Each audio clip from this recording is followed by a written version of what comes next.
Hello viewers, welcome to our today's session.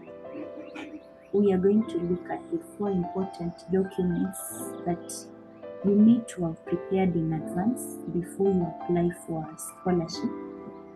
And I'll begin by just mentioning them, and then we will have a brief overview of what the documents are all about. The first document is a personal statement. You need to have a personal statement. You also need to have a statement of purpose, commonly referred to as an SOP, or a letter of intent or a letter of interest.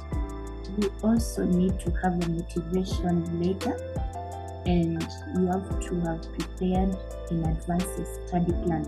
So to begin with the first important document you need to have put in place, this is a personal statement, and a personal statement should bring out who you are and what you care about at a personal level. It is basically a short essay about yourself. You need to tell us who you are and what really concerns you. You should focus on the motivation that you're seeking, on the motivation why you are seeking that particular scholarship. You should bring out a challenge to have faced, a challenge you have ever faced before, and how you overcame that challenge. You should show us your interest, your passion for that particular course. You should also tell us how the scholarship is going to help you achieve your goals, and that is the long-term and the short-term goals that you have. And tell us briefly about your education. You can also put additional things in that particular essay. Tell us about your strengths. Tell us also your weaknesses. But as you tell us about your weaknesses, make sure you also bring the positive part. Maybe despite a particular challenge, you learned this, or you came out strong, or tell us how you maneuvered around that particular challenge, or how that weakness has helped you as a person.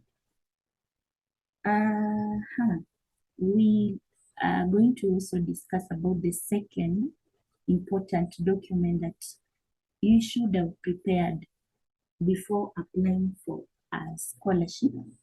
Some scholarships will ask you to provide a statement of purpose, an SOP, and an SOP is basically a document that conveys your intent of choosing a certain course. Tell us the intention, why you are applying for that particular course. Tell us your interests, your goals, and your career plans.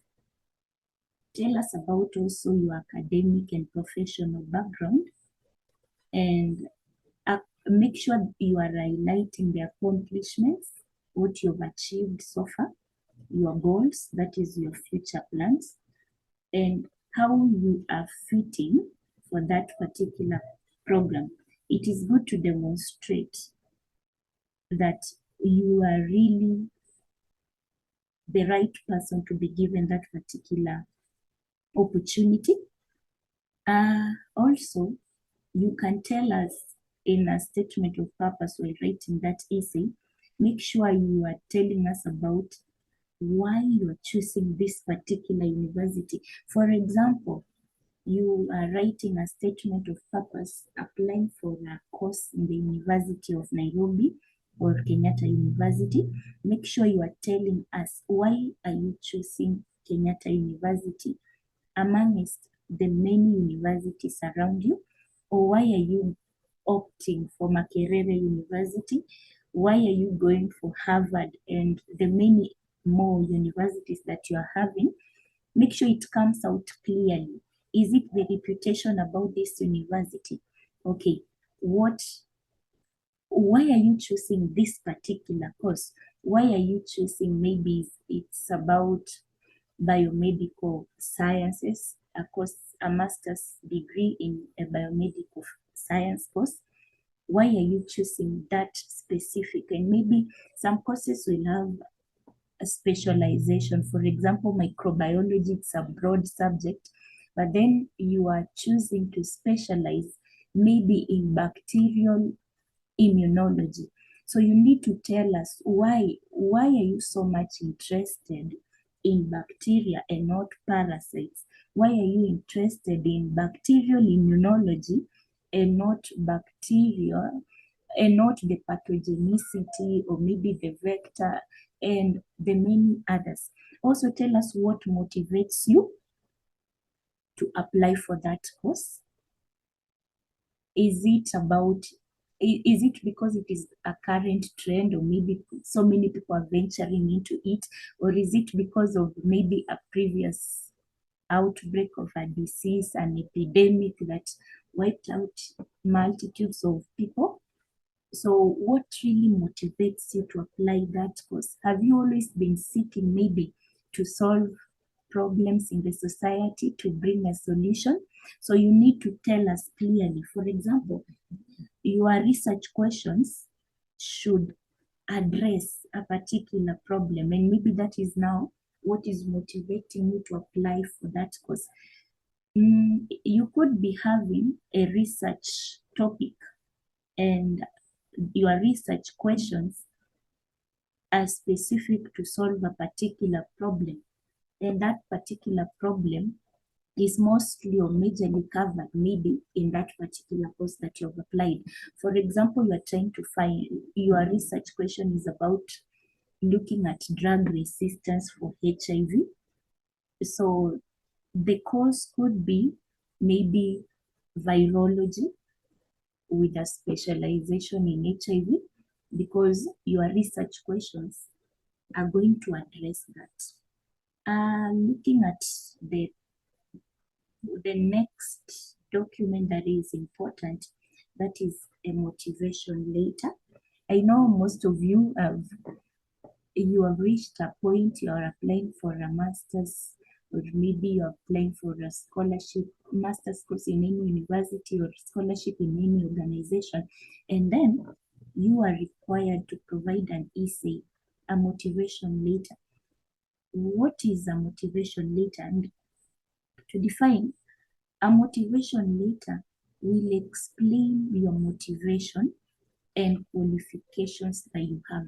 You're not just telling us how much you're motivated, but you're also demonstrating how you qualify. So your motivations must be going hand in hand with the qualifications that you have. You need to tell us in the motivation letter what makes you so excited about that program. For example, why are you so much interested in microbiology? Why? And again, tell us what makes you what excites you about that particular university? What motivates you to apply for a scholarship in that particular university? The motivating factors should be in line with your previous achievement. And sorry for this, you can just overlook it. So the motivating factors should be in line with your previous achievement of future goals.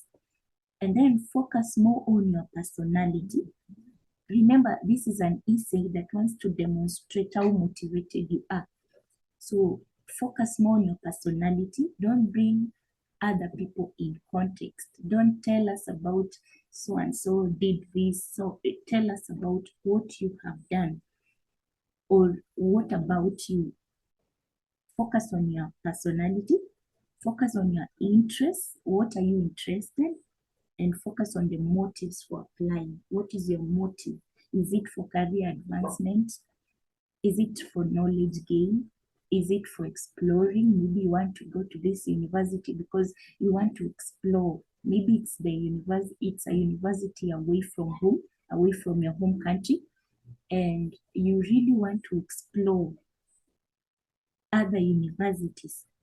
You need to tell us in this particular document, the motivation letter. So in short, a motivation letter should capture your motive, your credentials, accomplishments, and also your goals. And lastly, you need to prepare a study plan And a study plan in simple terms, that is basically a timetable, or it is an organized schedule that outlines your study times and your learning objectives. You need to come out clearly. When are you planning to start your studies? What are the goals that you want to achieve? And each particular goal or objective, when are you targeting? What's your target time of achievement? For example, between the month of April, maybe to April to May, what do you want to do between April to May within your study time frame? Maybe you need to have completed the ethical review, or maybe the ethical things that concerns your research project. Maybe you need to have accomplished objective 1 by the end of. So you need to be very clear and organized, and also be realistic. Sometimes you may want to prove to people that you really know to keep time, but when you look at your objectives, they really don't match the time span it's not realistic. So try to be realistic. And that was my last slide. See you in the next session. Stay tuned, and in our next video, we are going to look now into detail each and every document. We are going to discuss more about how are you going to structure your motivation letter. What are the components in that particular motivation letter?